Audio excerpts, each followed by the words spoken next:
অনেক রকম তো আমের আচার খেয়েছেন, তবে বাজারে কাঁচা আম থাকতে থাকতে ঠিক এই রকমভাবে আমের মোরব্বা একটু বেশি করেই তৈরি করে ফেলুন।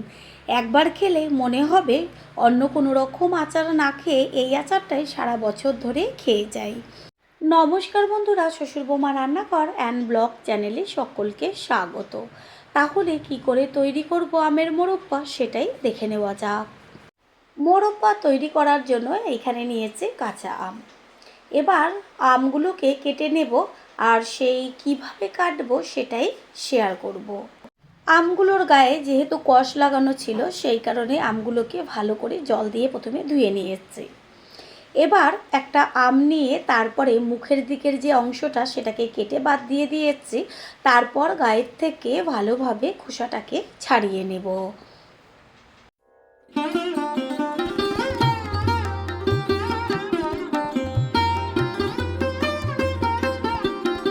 আমের গায়ের থেকে খোসাটা ছাড়িয়ে নেওয়া হয়েছে, এবার মাঝখান থেকে কেটে নেওয়া হলো। তারপর অর্ধেকটা পিসকে আবারও আওড়াভাবে দুই ভাগ করে নিলাম, মানে একটা আমকে কেটে 4 টুকরো করে নিয়েছি। এবার যে বীজটা ছিল সেটাকে বাদ দিয়ে দিয়েছি। আর এটা যেহেতু বড় আম সেই কারণে 4 টুকরো করেছি। আর যদি ছোট সাইজের আম হয় তাহলে অবশ্যই অর্ধেক করে দেবেন। সব আমগুলো কেটে নিয়েছি, আর জলের মধ্যে যে ভিজিয়ে রেখেছিলাম সেই জলটাকে পাল্টে আবারও অন্য জল দিয়ে রেখেছি। এবার জল থেকে আমগুলোকে সব তুলে নেব। গ্যাসের ওভেনে কড়াই বসিয়ে তাতে দিয়ে দিয়েছি শুকনো লঙ্কা। লঙ্কাটা একটু ভাজতে সময় লাগে, সেই কারণে আগে অর্ধেকটা মতো লঙ্কাটা ভেজে নেব। লঙ্কার গায়ে বেশ একটা কালার এসছে। এই পর্যায়ে এর মধ্যে দিয়ে দেব 1 চা চামচ পরিমাণ 5 ফোড়ন, ছোট চামচের 1 চা চামচ পরিমাণ সাদা জিরে, ছোট চামচের 1 চা চামচ পরিমাণ মৌরি, 1 চা চামচ পরিমাণ গোটা ধনে, আর একটা তেজপাতা। তেজপাতা তো আপনারা ফোড়ন হিসাবে ব্যবহার করেছেন, একবার এইভাবে মশলার মধ্যে দিয়ে ব্যবহার করবেন। গ্যাসের ফ্লেম লোতে রেখে মশলাটাকে ভালোভাবে ভেজে নেব। খেয়াল রাখবেন যেন বেশি লাল না হয়ে যায়, তাহলে যে মিষ্টি গন্ধটা সেটা নষ্ট হয়ে যাবে। মশলা ভাজা হয়ে গেছে। এবার কড়াই থেকে মশলাটাকে একটা প্লেটে রেখে ঠান্ডা করে তারপর গুঁড়ো করে নেব। গ্যাসের ওভেনে কড়াইটা বসিয়ে দিয়ে গ্যাসের ফ্লেম লো করে এর মধ্যে একদম অল্প পরিমাণ জল দেব, যেমন হাফ কাপ পরিমাণ। তারপরে দিয়ে দিচ্ছি চিনি। আমের পরিমাণ অনুযায়ী চিনি কম বেশি দিতে হবে, আর আমটা কীরকম টক সেইভাবে চিনিটা ব্যবহার করতে হবে। আরও হাফ কাপ পরিমাণ জল দিয়ে দিলাম। তারপর চিনিটা জলের সাথে মিশিয়ে নিয়ে গ্যাসের ফ্লেম হাই করে দেব। চিনিটাকে এবার জলের সাথে ভালোভাবে গলতে দিতে হবে। জলটা টকবক হয়ে ফুটছে আর চিনিটাও গলে গেছে। দেব ছোট চামচের 1 চা চামচ পরিমাণ লবণ, হাফ চা চামচ পরিমাণ হলুদ গুঁড়ো, আর দেব একদম অল্প পরিমাণ লঙ্কার গুঁড়ো। এবার চিনির শিরার মধ্যে হলুদ, লবণ, লঙ্কার গুঁড়োটাকে ভালো করে মিশিয়ে নিয়ে 1.5 থেকে 2 মিনিট মতন গ্যাসের ফ্লেম হাই রেখে ফুটিয়ে নেব।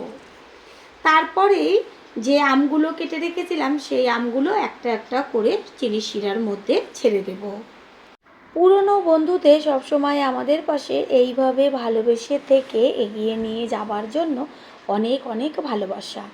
আমগুলো তো শিরার মধ্যে দেওয়া হয়ে গেছে। এবার খুন্তি দিয়ে একটু আমগুলোকে এপিট ওপিট করে মিশিয়ে নিয়ে তারপর এটা সিদ্ধ হতে দিতে হবে।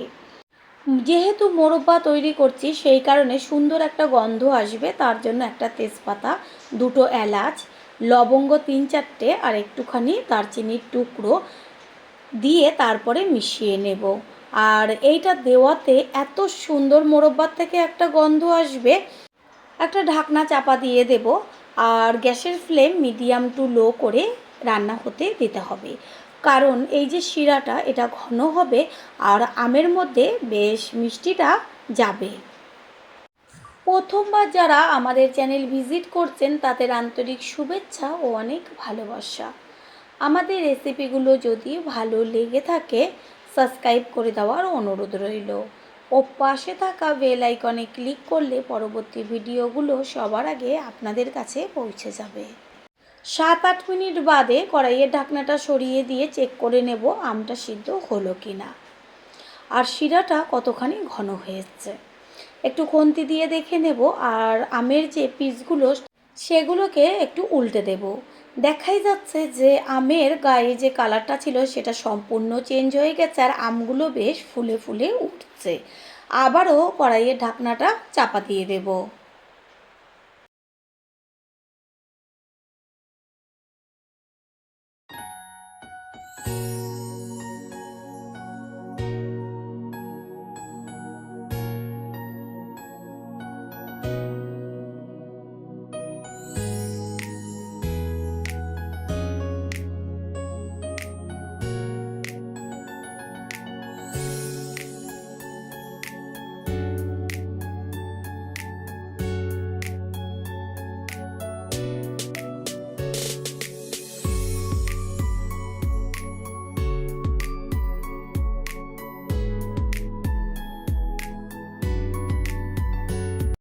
প্রত্যেকটা আমের পিস সুন্দরভাবে সিদ্ধ হয়ে গেছে, আর ভেতরেও মিষ্টিটা গেছে।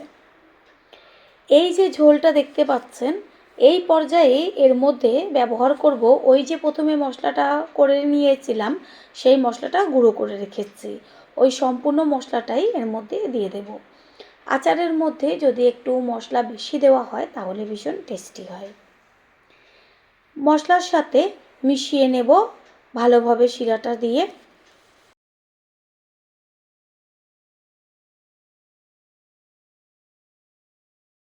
মশলা দেওয়ার পরে বেশিক্ষণ কোনো রকম রান্না করে নেওয়ার দরকার নেই। যেহেতু মোরব্বা, আর একটা কথা বলি, সেই কারণে চিনির পরিমাণটা একটু বেশি ব্যবহার করবেন। এতটুকু ঝোল রয়েছে, এই অবস্থাতে গ্যাসটা অফ করে দেব, কারণ ঠান্ডা হওয়ার পরে আরও অনেকটা জমে যাবে। এটা যদি সারা বছর সংরক্ষণ করে রাখতে চান তাহলে এই পর্যায়ে 2 চা চামচ পরিমাণ ভিনিগার ব্যবহার করবেন।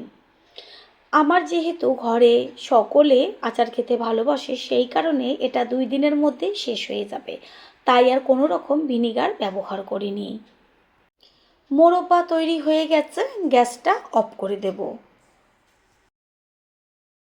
একটু বাদে ফিরে এসে সম্পূর্ণ লুকটা দেখিয়ে দিচ্ছি। কত সুন্দর, একদম রসালো টসটসে লাগছে দেখতে। একটা প্লেটে তুলে নিচ্ছি। তৈরি হয়ে গেল আজকের রেসিপি আমের মোরব্বা। আশা করি রেসিপিটি ভালো লাগলো, আর যদি ভালো লেগে থাকে একটা লাইক, কমেন্ট, পারলে একটা শেয়ার করে অবশ্যই জানাবেন। আপনাদের দেওয়া একটা লাইক ও লাইকের পাশে থাকা হাইপ আর একটা শেয়ার আমাদের কাছে অনেক অনেক গুরুত্বপূর্ণ। All friend, thanks for watching my video. আপনারা সকলে ভালো থাকবেন, সুস্থ থাকবেন। আবারও দেখা হবে অন্য কোনো রেসিপির এপিসোডে।